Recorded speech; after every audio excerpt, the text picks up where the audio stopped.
د وحدت نیوز قدرمنو کتونکو موږ د پولیس لاین مخې ته ولاړستو هغه ځای کې چې پرون یوه ډیره درنه چاودنه ترسره شوه.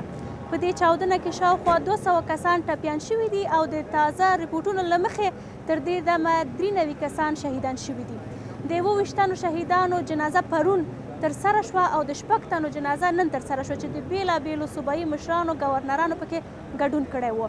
د لارچ روغتون د معلوماتو له مخې 50 ټپیان اوس هم په دې روغتون کې موجود دي او باقي ټپیان چې دي هغوی درملنه ترسره شوې ده او کورونو ته استول شوي دي. د دې ترڅنګ ډیری نور ټپیان د پېښور په ځینو نورو روغتونونو کې دي چې لا هم درملنې لارې چارې روانې دي.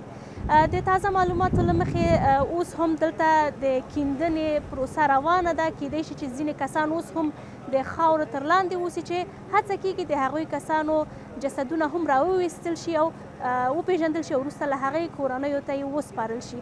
د امنیتي مسؤلینو خبرې اترې او ناستې او جلوسونه یې روان دي. د پیښې د څرنګوالي په اړه باندې اوس هم تحقیقات او بررسي ترسره کیږي څو معلومه شي چې دا پیښه څرنګه او څه ډول باندې ترسره شوه او وروسته له هغې به د دوی ویاندویان دا معلومات له موږ او تاسو سره شریک کړي. د دې پیښې په تړاو چې څه نوي جزئیات او تازه خبرونه وي هغه به موږ له تاسو سره شریکوو. موږ سره مل اوسئ.